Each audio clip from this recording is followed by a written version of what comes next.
Olá, sejam todos bem-vindos. Eu sou o professor Leonardo Soares e essa é mais uma aulinha de linguagem de programação 1, aprendendo JavaScript. Hoje nós vamos dar continuidade à nossa aula, né? Nós já vimos muita coisa, os vídeos estão todos listados aqui no canal. Se você quiser, pode estar assistindo a nossa. Tem uma playlistzinha JavaScript, você pode estar seguindo todos os canais ali. E nós hoje vamos falar sobre duas estruturas de dados que não são tão novas assim, mas que tiveram uma atualização recente agora em 2024, com métodos novos, né? E eu achei importante falar, visto que essa disciplina é parte de um curso de pós-graduação em desenvolvimento full stack, né? E como eu não sei o que cada um vai desenvolver dentro da área, ali é importante a gente conhecer o máximo de recurso possível, tentando sempre ficar ali no escopo da linguagem de programação para não tentar adiantar as aulas dos outros professores, né? Bom, vamos começar. Hoje nós vamos falar sobre duas estruturas de dados, que talvez você tenha estudado. Se você não estudou especificamente JavaScript, mas se você fez algum curso de computação, você provavelmente estudou ali estruturas de dados, seja em ciência da computação, sistema de informação, e você aprendeu ali estruturas de dados set map, né? Set é basicamente para você estar representando conjuntos. Então, vou respeitar aquelas regrinhas de conjunto ali que nós aprendemos na matemática. Está disponível desde o ECMAScript 2015. E a ideia é você ter uma coleção de dados que vão manter a ordem ali, mas que vão ser valores únicos, ok? Quando você vai criar um set em JavaScript, você pode criar um vazio e depois adicionar os dados, ou você pode formar um iterable qualquer. Um iterable é aqueles métodos ali que você pode fazer um for of, que você pode usar um array from, né? Você pode estar usando um iterable qualquer para dar os valores iniciais para esse set, né? Por exemplo, aqui eu criei um conjunto set vazio na primeira linha. No segundo eu criei um conjunto 2 com o new set, passei uma string para ele, uma string é um iterable. E aí aqui é importante que, por exemplo, no meu pseudonome, né? Meu pseudônimo, no meu apelido, Larbach, tem dois As. Então, como isso aqui é um set, ele vai ser o primeiro A e o segundo, o set não tem valores duplicados, né? Um conjunto, então não vou ter, o segundo A não vai fazer parte do conjunto, né? No terceiro eu passei um vetor para ele com alguns números, também tem elementos duplicados, ó, um está duplicado, não vai entrar o segundo número para o conjunto, depois eu fui lá e mandei imprimir. Então você pode ver, o primeiro está vazio, ó, o size dele é 0, o segundo está o L, o A, o R, o B, o C e o K, o segundo A não entrou, tá vendo? Então não há duplicidades aqui no meu conjunto. Beleza? Então eu vou usar um set quando eu preciso fazer uma representação de um conjunto, preciso manter valores que não vão ter duplicidade. Beleza? Os principais métodos que nós temos para manipular o set, eu tenho o add, o delete, o res, que a gente usa para saber se um determinado item existe ou não. A gente não vai fazer aquela busca em tempo linear, né? A gente pegar o primeiro e ir para o próximo, não vou fazer isso. Eu vou fazer o seguinte, tem um elemento tal, então eu não vou pegar um set para poder ficar percorrendo o set e vendo se tem um elemento ou não. Eu só uso o método res. E esse método vai dizer se a chave, se esse valor do set, não vamos chamar de chave aqui não, esse valor do set existe ou não na minha coleção, ok? Tem o clear, se você quiser remover todo mundo da sua coleção, tem o size para retornar os elementos da coleção. Aqui tem alguns exemplos, né? Então, por exemplo, o meu conjunto 7 começou vazio, depois eu adicionei o 1, o 2, tentei adicionar de novo o 1, não vai adicionar o 1, porque já existe esse elemento, se eu mandar imprimir, você vai ver que só tem o conjunto 1 e 2. Perguntei, tem o 1, vai retornar true, perguntei, tem o 3, vai retornar false. Mandei deletar o 1, se eu mandar imprimir, só tem o conjunto 2, olhar o size, o tamanho é 1, depois mandei limpar o conjunto. Ok? Bem tranquilo as operações com o conjunto, né? O set não possui itens e a ordem para a gente aqui não tem muita importância, embora a ordem de inserção seja mantida, tá? Mas não tem muita importância para a gente, porque esses valores são únicos, né? Não tem duplicidade. Então, quando você quer pegar um valor, você não vai igual um vetor para recuperar o set na posição 3, você não vai fazer isso. Eu quero saber se existe o set de valor tal, beleza? Lembra que lá no vetor, eu quero saber qual é o elemento que está na posição 10, entende? No set, a ordem dos elementos não tem importância para mim. O que importa para mim tem o valor 25?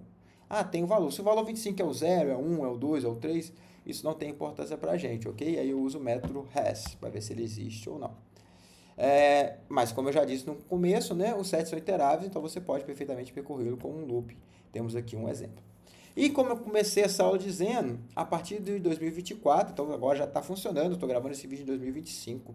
Então, se for estruturado no ECMAScript 2024, os browsers desse ano, se o seu browser está atualizado, você já vai ter acesso a isso, o seu browser, depende do que você está usando, né? Para rodar o JavaScript. Falando de browser, por ser a forma que eu uso para fazer a disciplina, não precisa ser especificamente um browser. Você tem agora 7 novos métodos. Você tem o union, que você usa para juntar dois conjuntos, né? E retornar um novo conjunto. Você tem o intersection, que vai retornar um novo conjunto contendo apenas elementos que estão em um e no outro, ok? Você tem o difference, que vai retornar os que tem em um que não estão no outro, ok? Que está no conjunto original, mas não está no outro. Você tem o symmetric difference, que vai retornar um novo conjunto com os elementos que estão em apenas um dos conjuntos, mas não estão em ambos. E você tem o subset of, que vai retornar true, se todos os elementos do conjunto original estiverem presentes no outro conjunto, né? Esse é um subconjunto. Além disso, você tem o superset, agora esse é um superconjunto, ou seja, vai retornar true se todos os elementos do order, do outro conjunto que você está testando, passando, comparando, estiver presente no conjunto original.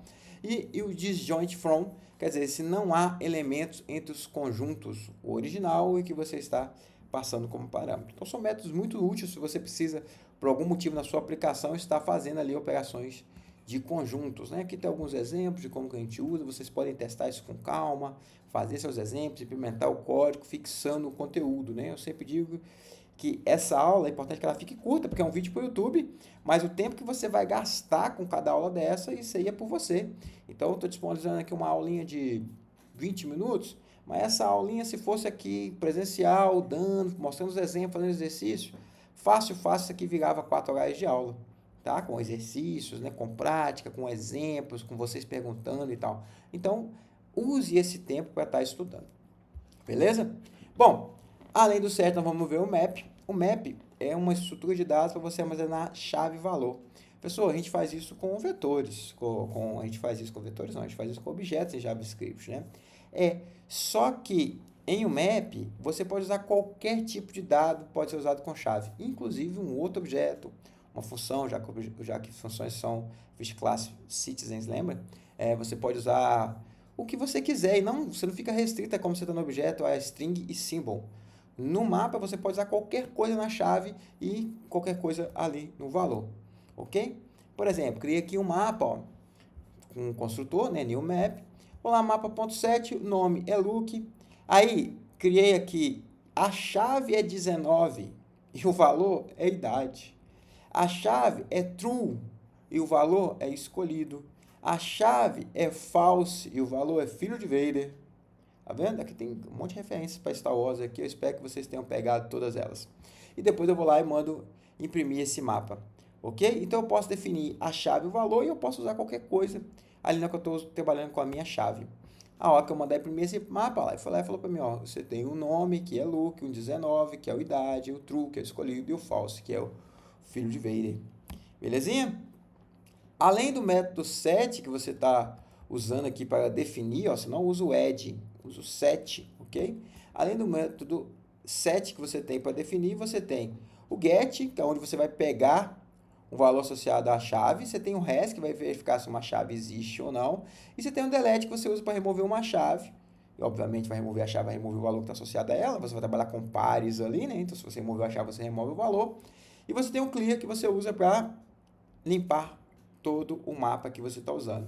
Então, de novo, tem alguns exemplos. Se você mandar imprimir, ó, ele vai te retornando lá. Você manda imprimir pela chave, ele vai te retornar o valor, ok? Depois exclui, olha de novo o tamanho, e depois tenta pegar uma chave válida, ele vai te retornar aqui um define. Lembre-se, você já viu nas primeiras aulas, que eu posso tratar isso no if, né? O define é um dos valores que o JavaScript reconhece como falso, né?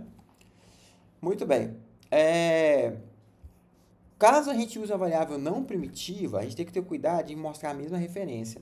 Lembre-se que os valores de variáveis não primitivas, eles ficam ali armazenados no call stack e o valor da variável, valores primitivos ficam no call stack e os valores das variáveis que são referências ficam no heap. Então, o que eu tenho aqui no call stack é apenas um endereço apontando lá para o heap. Então, se eu crio um objeto como chave, esse valor é o endereço para onde estão os valores armazenados lá no heap. Se depois eu quiser acessar esses valores, eu tenho que mandar para ele o mesmo endereço, tá? Então é importante que você perceba isso, o mesmo endereço, e não um objeto com os mesmos valores, porque isso não é o mesmo endereço. Olha aqui, por exemplo, esse trecho de código. Ó. Então eu criei um mapa.set, minha gata está querendo participar da aula. Oi, Pandora, quer entrar no vídeo? Vem cá para as pessoas te verem, curtirem o vídeo. Gente, curta o vídeo que agora tem um gato bonitinho aqui, a Pandora. Ela não quer participar, se depender da Pandora para o vídeo ser curtido, a Pandora vai. Não teremos curtidas nesse vídeo. Então eu estou dando um mapa.set. E estou passando aqui um objeto para ele como chave, tá vendo? Look, idade 25. ok? E o valor também, o objeto, profissão, Cavaleiro Jedi. O objeto tendo apenas o atributo profissão e esse atributo com o valor Cavaleiro Jedi. Então, é um objeto na chave, é um objeto no valor. Tranquilo? Mas na hora que eu for tentar pegar, que eu for tentar dar o get aqui, que eu passar esse objeto, ó, que alguém pode olhar e achar que esse objeto é o mesmo, mas não. É um outro objeto literal que vai estar em um outro endereço de memória. Então, isso aqui vai me dar um define, vai dizer que isso aqui não existe. Então, se eu estiver usando isso, o que eu preciso fazer? Eu preciso armazenar esse endereço de memória em algum lugar. Por exemplo, aqui chamei chave 1. Setei chave 1, passando o endereço de memória. E agora sim, vou lá e dou um get passando esse endereço de memória. Ok? Aqui funciona. Beleza? Só cuidado com essa questão de estar passando o endereço de memória e estar usando uma variável primitiva.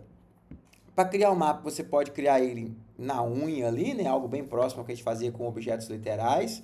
Você pode estar usando um array de objeto. Cada item do array principal é um par de chave e valor. Ok? E como o map ele é iterável, você também pode percorrê-lo em loop. Ok? Vamos ver um exemplo agora usando essas duas características. Então, eu criei um keys aqui, que eu montei um keys todo aqui no map. Ok? Um keys é uma pergunta só, mas enfim. Então, vamos lá. Então, eu criei um map aqui. Eu tenho, a primeira chave é pergunta, é um texto. Qual a melhor linguagem de programação? Aqui eu reduzi porque ia ficar quebrando a linha aqui. Eu queria que isso coubesse o slide só, tá? Mas a pergunta completa é qual a melhor linguagem de programação? Aí, JavaScript. 2, Python. 3, Java. 4, C++. Tá vendo? Então, aqui, as outras chaves, ó, 1, 2, 3 e 4, são chaves numéricas. E cada uma representa uma linguagem. Depois eu tenho outra chave de novo, que é um texto, ó, que seria a resposta, onde eu armazenei aqui o número da resposta certa. E, obviamente, aqui eu estou puxando sardinha para o JavaScript, porque essa matéria é JavaScript, mas todos sabemos que a melhor linguagem de programação que nós temos é C++, né? Isso não está aberto para discussão. Mas aqui, nesse contexto, vamos deixar como sendo JavaScript. E eu tenho aqui a chave true, parabéns, você acertou. E tem a chave falsa, que pena, você errou. Tem lá um console.log perguntando a pessoa a pergunta, ó, então eu uso a chave para montar aqui no console.log, vai aparecer para o cara lá qual a melhor linguagem de programação.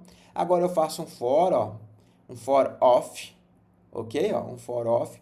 Estou percorrendo aqui, ó, pegando chave e valor de quem? De keys, beleza? Então estou desestruturando aqui, ó, chave e valor de keys. Aí eu olho, a chave ela é idêntica a number. Então, a chave que eu estou usando, ela é um número, ok? Se for, aí agora eu sei que é uma das opções, ó. Beleza? Ó, o tipo da chave é igual a number, então, o tipo da chave é idêntico a number? É, então eu sei que é um dos números, e os números aqui são as opções. Aí eu mando imprimir a chave, 2 pontos, e o valor, que aí está imprimindo aqui o JavaScript, o Python, o Java e o C++. Ok? Para o cara poder escolher, ele vai ver isso tudo lá no console. Constante resposta, aí eu abri um prompt aqui, que a gente está trabalhando, a gente está usando o browser nessa disciplina, né? Então, a pegar o dado do usuário sem ter que fazer um HTML, sem ter que fazer leitura de dados, né? Eu fiz um promptzinho pedindo a resposta dele, ele vai me imprimir a resposta. Aí, eu mandei ele imprimir o quê? Keys.get e o quê? Verdadeiro ou falso. Aí, como é que eu fiz para pegar verdadeiro ou falso? Eu olhei a resposta que ele me deu, que já está convertida para número. Essa resposta que ele me deu, ela é igual ao keys.resposta? Então, aqui o cara respondeu 3, vai ser igual a resposta? Não, porque a chave resposta aqui no nosso caso tem valor 1, aí ele vai pegar o valor falso. Aí ele respondeu 1, que é igual ao valor 1, vai responder o que está na chave true aqui, que no nosso caso é o parabéns, você acertou. Tranquilo? Vocês podem pegar esse código do jeito que está aí, pode digitar aí no browser, pode testar, vai dar tudo certinho. Não vou fazer com vocês ao vivo aqui agora, eu quero deixar essa aula um pouco mais curtinha, as aulas devem ficar um pouco longas. Ok?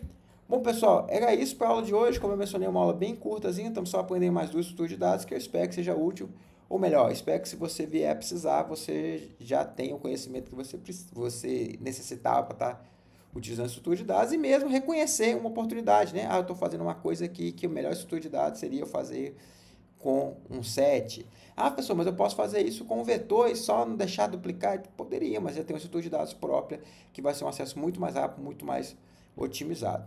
Ok? Qualquer dúvida, não deixe de me escrever ou comentar aqui no vídeo, eu estou sempre olhando, ninguém está comentando, mas não tem problema nenhum. Eu não sou nenhum influencer, não vivo disso. Ok? Mas precisando de qualquer dúvida, se você não for meu aluno, use os comentários ou entre em contato comigo por e-mail. Se você for meu aluno, usa lá a nossa plataforma de ensino virtual, o SIGA-A, ok? Para tirar suas dúvidas ou marca um horário de atendimento, esteja conversando comigo para a gente estar resolvendo qualquer pendência que você tenha, ok? Muito obrigado a todos, que a força esteja com vocês e até um próximo encontro, até uma próxima aula.